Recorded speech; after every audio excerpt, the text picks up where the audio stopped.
kembali lagi ya sama saya dalam pertemuan P2K2. Nah, pada hari ini kita akan membahas mengenai modul 5. Modul 5 itu mengenai kesejahteraan sosial, Bu. Nah, terus langkah yang akan kita pelajari yaitu langkah 3 yang mengenai hak-hak penyandang disabilitas. Pada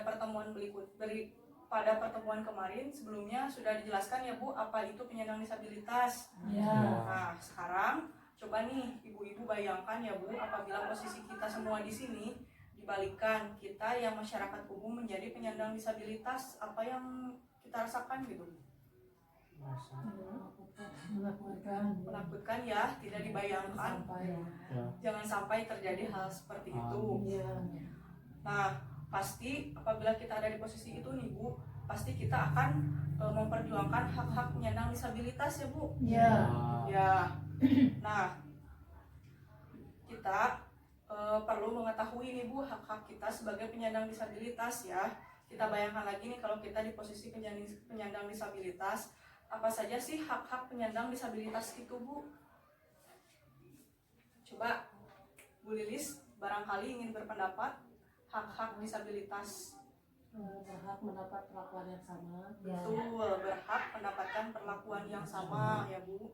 Misalkan ketika kita melihat seseorang di jalan ataupun di mana gitu Bu, melihat ada orang yang berbeda gitu ya. Nah, itu kita jangan sampai membeda-bedakan, tapi ya kita anggap saja itu sebagai bentuk keragaman manusia gitu. Nah, jangan sampai misalkan si disabilitas itu ketika kita dilihat saja terus dari atas sampai bawah, sehingga membuat penyandang disabilitas itu menjadi risih ya Bu ya. Kasihan kan kalau seperti itu.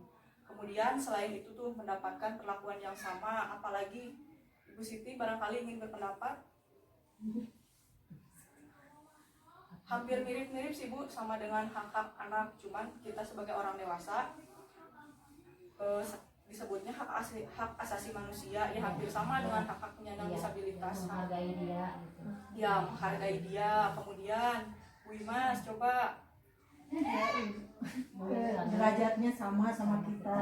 Ya, mendapatkan hak derajat yang sama. Bapak Haikal mungkin barangkali ingin berpendapat lagi. Ya, jangan merendahkan dia. Ya, jangan merendahkan, jangan sampai memberikan cercaan-cercaan yang jelek terhadap penyandang disabilitas ya Bu. Iya betul. Karena kalau kita ada di posisi mereka, kita bayangkan gitu ya Bu, betapa sedihnya perasaan kita diperlakukan seperti itu di hadapan orang lain gitu. Nah, jadi hak-hak penyandang disabilitas itu ya Bu hampir sama dengan hak-hak anak dan hak-hak asasi manusia gitu.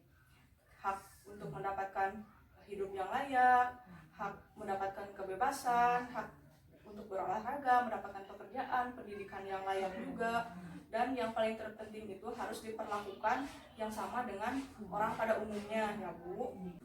Nah, untuk itu Bu, saya di sini memiliki permainan ya.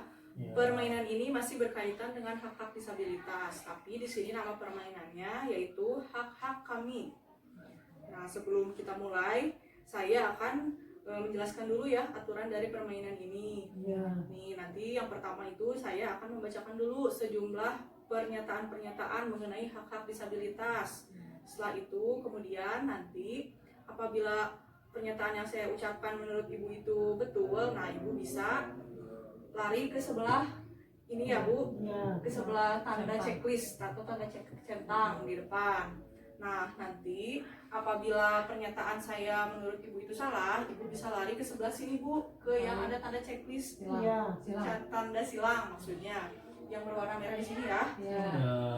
Nah, kemudian pas nanti saya membacakan pertanyaan-pertanyaan, ibu-ibu semua siap bergerak ya ke arah mana menurut pendapat ibu yang benar gitu.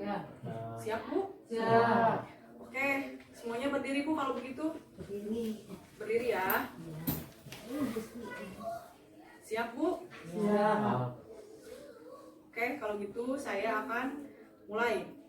Yang pertama, anak disabilitas tidak perlu sekolah karena akan kesulitan belajar di sekolah. Benar atau tidak Bu? Tidak. Salah. Tidak. Coba ibu-ibu bergerak sesuai pernyataan Ibu. Betul ya? Ya. Betul Bu, di sini anak-anak disabilitas tidak perlu sekolah itu merupakan pendapat yang salah. Ya. Karena kenapa itu salah menurut Ibu apa? Kenapa coba? Karena anak disabilitas Anak juga Berhak mendapatkan pendidikan yang layak. Ya. Betul.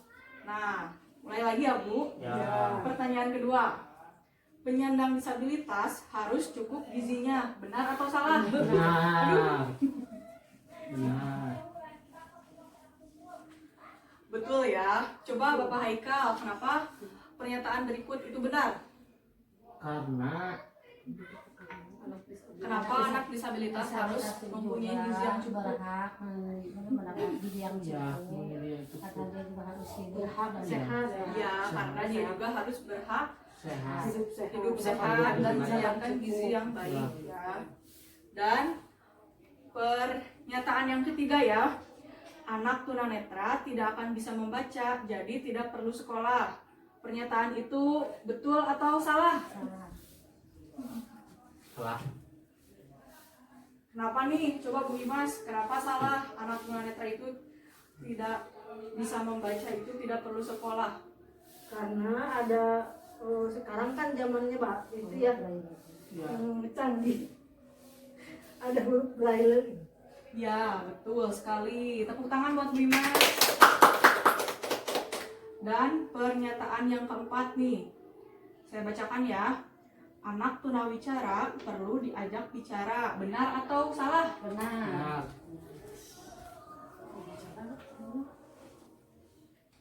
Kenapa itu benar Bu? Karena kalau dia diajak bicara, dia bisa melihat gerak mulut kita, jadi dia bisa mengerti. Hebat. Pintar-pintar ya ibu-ibu ini. Ya, Masya Allah. Pernyataan yang kelima ya Bu, siap. Jika sakit, penyandang disabilitas tidak perlu dibawa ke rumah sakit karena tidak akan bisa sembuh. Pernyataan tersebut benar atau salah? Salah. Salah. Bu Lili, coba kenapa salah? Karena anak Ayo Bu Lilis yang serius, kenapa? yang sakit Harus juga dikasih harus mendapatkan perawatan. pengobatan sama seperti yang normal. yang normal. Hebat, terima kasih Bu Lilis jawabannya kasih tepuk tangan ya. Dan sekarang nih, pernyataan yang terakhir ya, yang keenam. Anak yang memakai kursi roda tidak perlu bermain dengan teman-temannya karena dia sulit berjalan. Pernyataan tersebut betul atau salah? Salah. Berarti tetap di sini ya. Ya, tetap di sini. Nah, coba Bapak Haikal lagi, kenapa nih Karena pernyataan itu salah? karena anak itu juga butuh hiburan, Itu juga betul butuh hiburan. untuk bermain. butuh Ya. teman. Teman. Yang sama ya untuk Ya. Sosialisasi. Ya, Ya, terima kasih ya ibu-ibu atas ininya permainannya seru sekali bukan Bu? Ya. Coba kalau gitu duduk lagi Bu. Ya. Siap. Ya.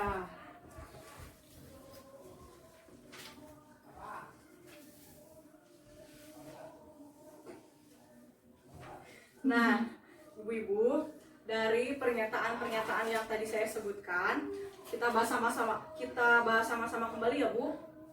Nih. Iya. Yang pertama itu anak disabilitas tidak perlu sekolah karena akan kesulitan belajar di sekolah. Salah atau benar, Bu? Salah. Salah. Tadi kenapa salah? Karena dia juga berhak mendapat Pendidikan. Ya, jadi penyandang disabilitas juga tidak boleh dibedakan ya, Ya. Bu. Ya. Dia juga berhak untuk mendapatkan haknya, Ya. mendapatkan pendidikan yang baik, bersekolah karena di sini juga sudah banyak kan sekolah-sekolah yang memfasilitasi bagi Ya. penyandang disabilitas Ya. seperti sekolah anak Luar berkebutuhan biasa. khusus, Ya. SLB dan lain sebagainya, banyak sekali ya Bu. Kemudian yang kedua, penyandang disabilitas harus cukup gizinya. Kenapa? Coba. Anak disabilitas juga harus sehat. berhak hidup. Iya, Mendapatkan gizi yang baik. Ya. Betul, masuk ke dalam hak untuk mendapatkan kesehatan. Kesehatan. karena sama saja dengan kita orang pada umumnya ya Bu, harus mendapatkan gizi yang baik, gizi yang sehat agar anak tersebut tumbuh sehat, berkembang meskipun keadaan dia itu disabilitas ya Bu. Nah kemudian yang ketiga, anak tunanetra tidak akan bisa membaca, jadi tidak perlu sekolah. Salah ya, karena di zaman yang modern seperti ini sudah disediakan berbagai fasilitas, salah satunya ada sekolah untuk tunanetra yaitu dengan membaca huruf-huruf braille. Jadi anak-anak juga bisa bersekolah ya, masuk ke sekolah yang sekolah luar biasa atau disebut juga dengan SLB. Iya, ada sekarang Quran braille juga, betul sekali Bu, ada ya, banyak sekali pokoknya mah yang memfasilitasi untuk anak tunanetra dan disabilitas yang lainnya. Kemudian yang kelima, jika sakit, penyandang disabilitas tidak perlu dibawa ke rumah sakit karena tidak akan bisa sembuh. Salah ya Bu, karena dia juga berhak sehat, berhak mendapatkan layanan kesehatan yang baik. Dan yang keenam nih, yang terakhir, anak yang memakai kursi roda tidak perlu bermain dengan teman-temannya karena dia sulit belajar. Salah ya Bu, karena di sini juga anak mempunyai hak gitu. Anak yang normal atau anak orang pada umumnya dan disabilitas pun perlu untuk bermain, memiliki hak untuk bermain ya. Nah, jangan sampai ketika seseorang itu merupakan penyandang disabilitas, dia tidak diajak bermain, dikucilkan. Nah, itu akan membuat anak merasa terpuruk dan akan minder gitu ya Bu. Sebaiknya pada orang yang memiliki keterbatasan seperti penyandang disabilitas, kita harus memotivasi mereka, memberi dukungan itu bisa dimulai dari keluarga terdekat kita, kerabat, di lingkungan masyarakat ya Bu ya, seperti itu, agar nantinya meskipun mereka memiliki kekurangan, tapi kekurangan itu apabila mendapatkan motivasi, semangat dari orang terdekatnya akan menjadi kelebihan yang mungkin saja orang lain tidak bisa miliki ya Bu, seperti itu. Nah, coba dari pembelajaran ini saya akan menyimpulkan ya bahwa penyandang disabilitas itu memiliki hak yang sama dengan warga negara lainnya, dan kita juga memiliki kewajiban agar hak-hak penyandang disabilitas itu terpenuhi. Cukup sekian Bu, sampai sini. Mungkin barangkali ada yang mau ditanyakan? Cukup Bu? Cukup ya. Kalau gitu kita kasih aplaus buat kita semua Bu. Terima kasih buat ibu-ibu semua yang sudah menyempatkan hadir pada pertemuan kali ini.